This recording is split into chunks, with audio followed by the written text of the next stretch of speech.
Joining me on Global Lens tonight now is Bushra Khalidi.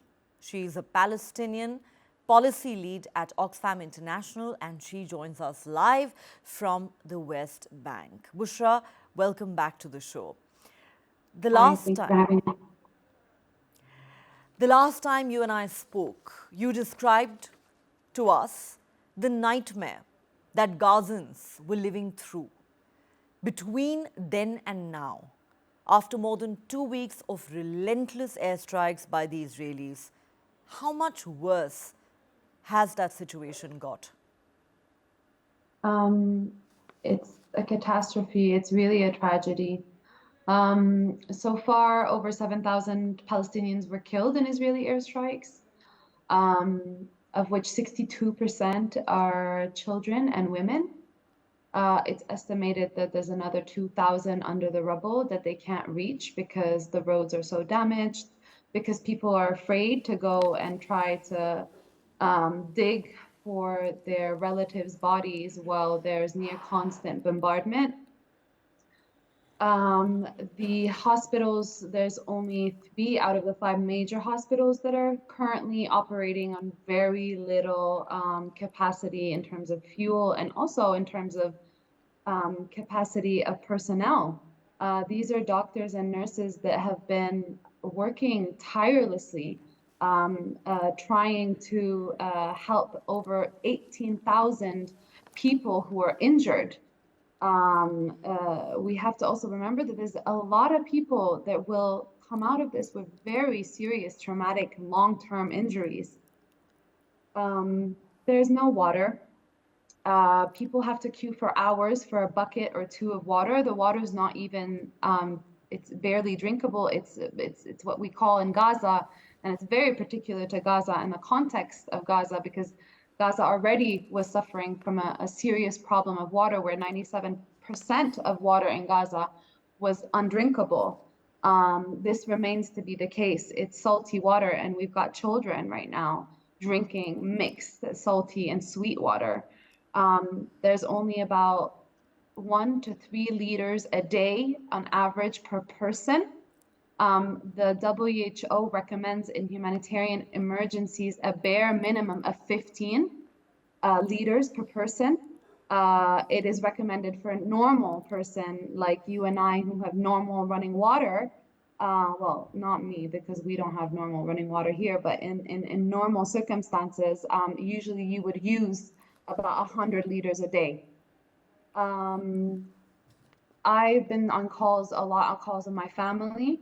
2 days ago, my sister-in-law told me that they shared cans of tuna and cucumber in an overcrowded apartment that she's staying, has basically been displaced to, with 25 other people, including 10 children.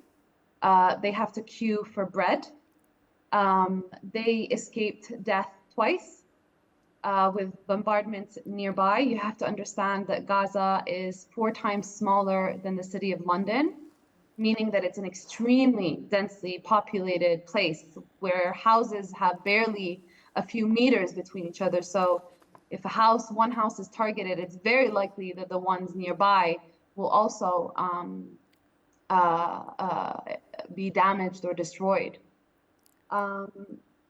My family, half of my family, have decided to go back to their house in Gaza City because their living conditions are just unbearable.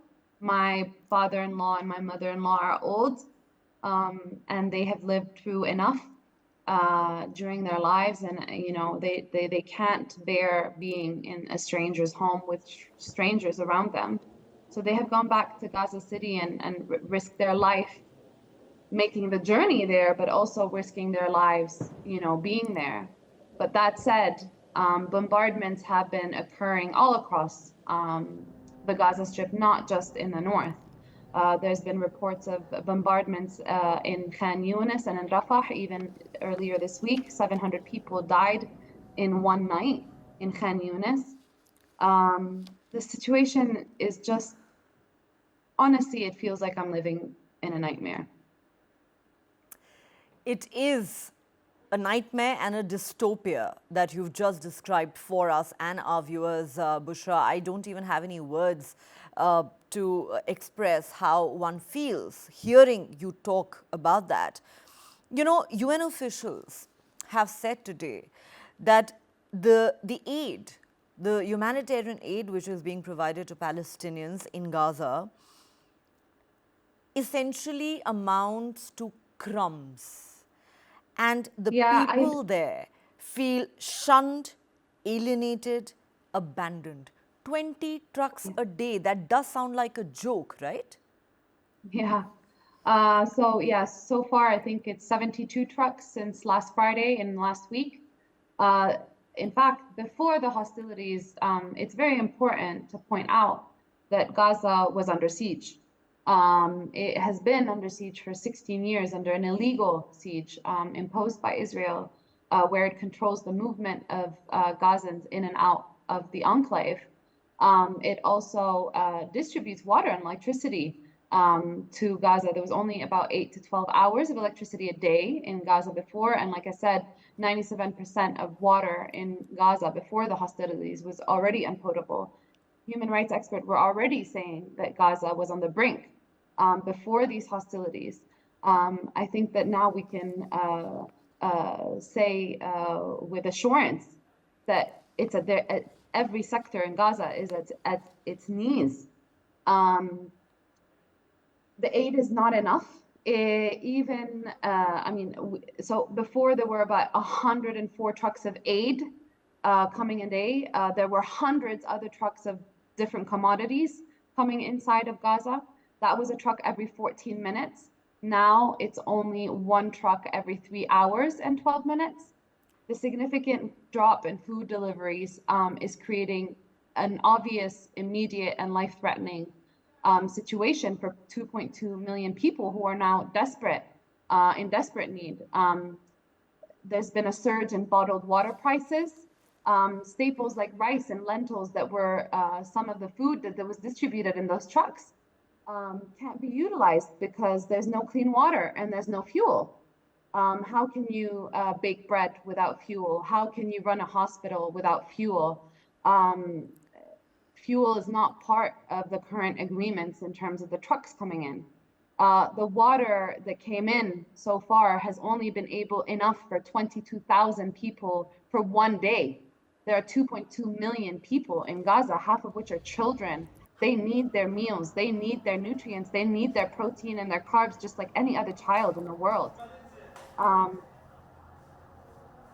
It's dire, the situation. You know, I want to talk in some detail about fuel not being supplied in just a moment. But before that, let's talk in general about the aid that's coming in. It boggles the mind that if you're hoping to cater to 2.3 million people who are under constant bombardments and a total siege, and if you know that their daily need basically would be hundreds of trucks, hundreds and hundreds of trucks carrying humanitarian aid, and all you are sending in are 20 trucks a day, what really are you trying to prove? What kind of humanitarian aid is that? I spoke to Yusuf Hamash, who lives in Gaza, and he told me just 2 days ago that I have to, along with, of course, scores of other Palestinians, wait outside a bakery for 3 to 4 hours to get my hands on half a loaf of bread. And if you manage to get some bread to feed your children, it's your lucky day and it's a big victory for you. He says, I have 24 members in my extended family. How are we supposed to survive on that? Yeah. I've had very, very similar calls and testimonies from my colleagues and my friends and my family that is in Gaza, queuing for bakeries, actually of which 4 were destroyed in airstrikes. Groceries have been destroyed in airstrikes. Actually, the dire situation feels like, at least Oxfam is analyzing, that starvation is being weaponized against civilians. Our analysis has shown that since the total siege imposed on the 9th of October, only 2% of the expected deliveries have been allowed into Gaza. This is, clean water, like I said, is almost non-existent. Food that was distributed can't be used because clean water is non-existent and fuel is non-existent. Numerous bakeries, like I said, in supermarkets have been either destroyed or severely damaged. Even the only working wheat mill in Gaza is non-functional because of the power outage. So there's no wheat being milled either. Essential food items like flour and oil and sugar are present actually in undestroyed warehouses because, we as Oxfam and other humanitarian organizations, we're prepared for these types of crises because this is, again, not the first escalation that we witnessed in Gaza. It's actually the sixth in the last year. So we do have some sort of processes and protocols in place to be able to respond quickly, but nor are we allowed to come in. We're not allowed to come through Rafah. We're not allowed to come in through the Israeli borders. The current, of course, electricity blackout is affecting any food supplies because it impacts refrigeration, crop irrigation, etc. In fact, over 15,000 farmers have lost their crops, including 10,000 livestock breeders that are struggling, and the fishing industry is completely paralyzed. Gaza is on the sea and depends on its fishing industry. Anybody that has been to Gaza will have had fish there, as it's a normal meal. It's a very normal meal amongst Gazans. So starvation as a method of warfare is strictly prohibited by international humanitarian law. And as the occupying force, Israel has an obligation to ensure the needs and protections of Gaza's population, especially children. So, our plea to the world is, we need an intervention immediately. How much more are Gazans expected to endure? You've said something very important. Starvation is being weaponized. That is what is being done to Palestinians right now, as if it's not bad enough that they are being bombed every single day. It's as if, somebody also wants to starve them. But let's talk about fuel for a moment, because it's very, very important. And I do not understand for the life of me how human beings are expected to function without fuel. Hospitals obviously are packing up. Most of them are non-functional because there is no fuel. But, call it bizarre if you like.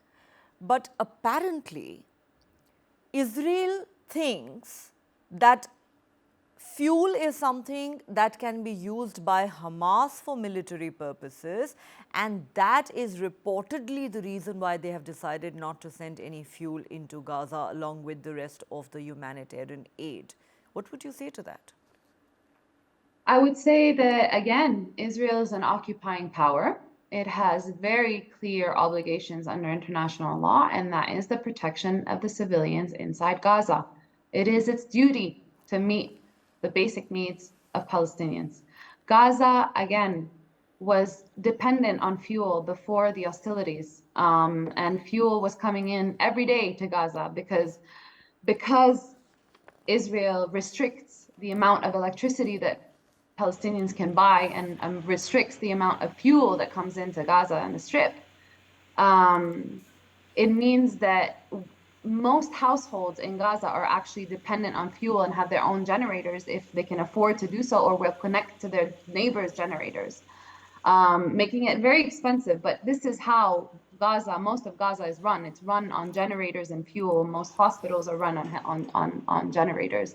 Wastewater treatment plants in Gaza are run on fuel, none of which are operational. And this means that raw sewage is being poured directly into the Mediterranean Sea, and it pollutes the aquifer and the groundwater sources. So all of the groundwater sources where people used to, for example, extract water from wells is also polluted.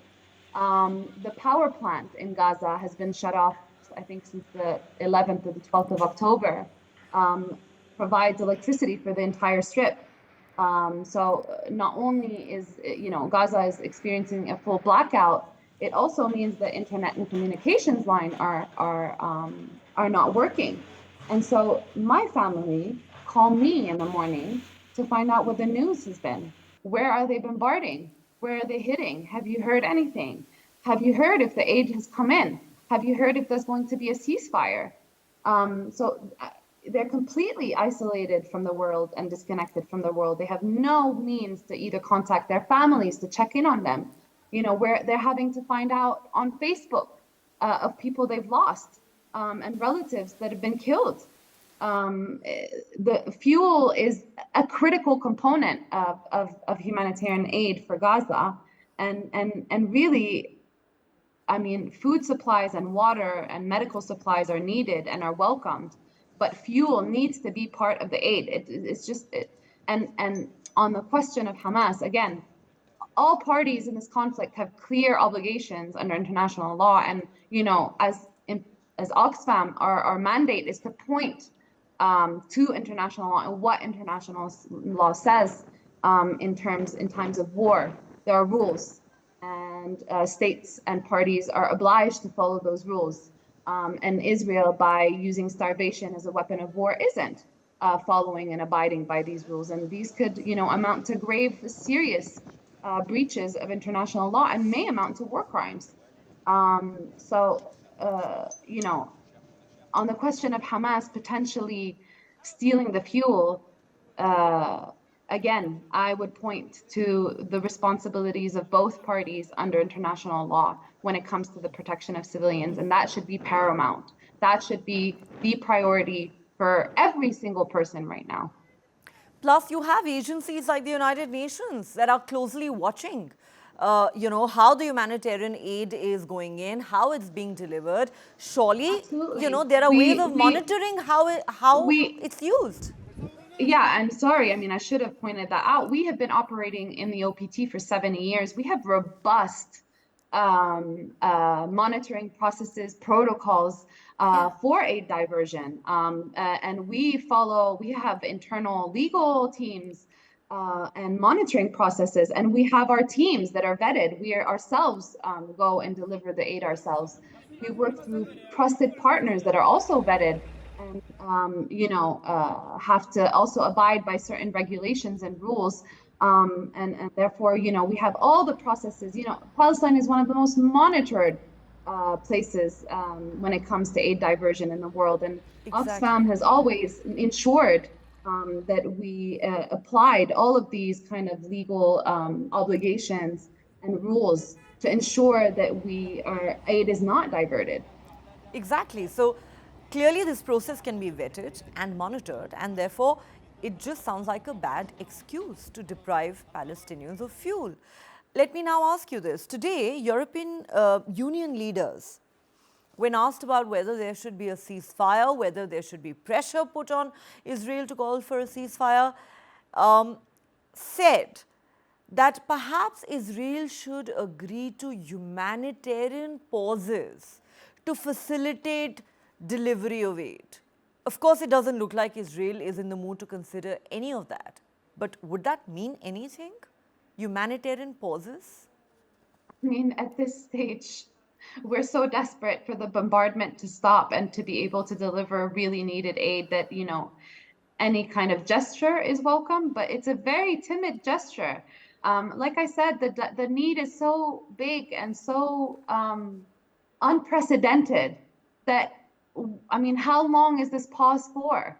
How are you going to be able to deliver aid to bring back essential sectors back to on their feet in a pause or a window? It will take months, even years, to rebuild Gaza after what's happened in the last 20 years.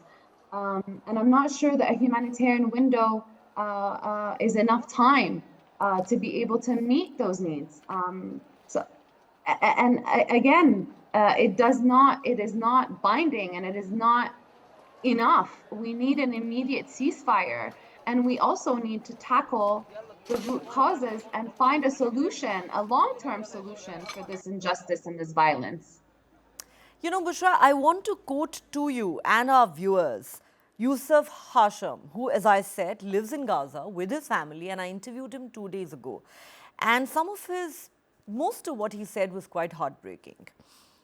He said, Palestinian lives simply don't matter. Maybe it is the color of our skin. The silence of the world is deafening. The world has failed Palestinians. Humanity has failed Palestinians. Not being cared about hurts more than being bombed. That really hit me hard, Bushra. Yeah. I used to work for another organization a few years ago, and we commissioned a report after the 2021 war in Gaza. And we found that 4 out of 5 children in the study, and we had interviewed over 1,500 children and 700 caregivers.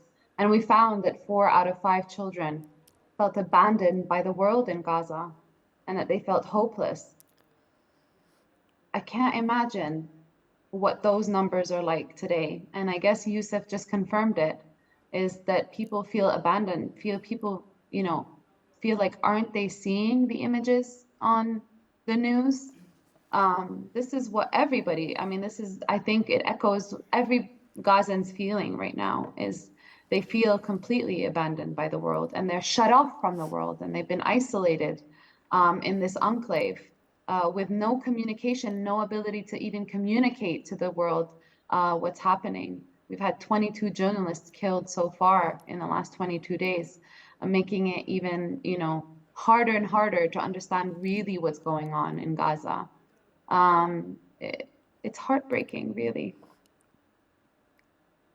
It is, and I can imagine how difficult it is even for you to talk about it.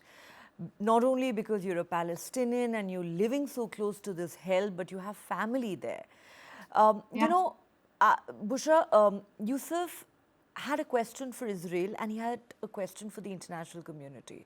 I'd like to read it out to you and to our viewers, and I'd like to have your thoughts on this.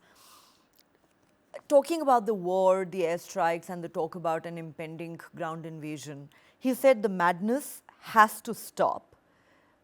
Why is the world not speaking up? I want to ask world leaders, imagine for a moment that your children were caught in the situation that Palestinian children are in today. Would you still look the other way? Would your response have still been the same? And his question to the Israelis is this: you say you are defending yourself. Is killing thousands of innocent Palestinians and destroying thousands of homes your definition of self-defense? I think those questions are very hard to answer. What are your thoughts on that, Yeah. Bushra? International law doesn't justify conducting one atrocity because of another. Like, there's no justification to collectively punish 2.2 million civilians in a one of the most densely populated areas in the world, because of atrocities that were committed by Hamas. It is not a justification, what has happened. Killing 7,000 Palestinians, of which more than half are children and women. How is that a justification for anything, for any government, not just Israel? There's no justification for killing civilians. Civilians should never be a target, whether those are Israeli or Palestinians. Never should civilians pay the highest price. And yes, I want to nuance, and I understand why Yusuf feels this way, but I do want to nuance, and I want to, share a glimmer of hope, maybe.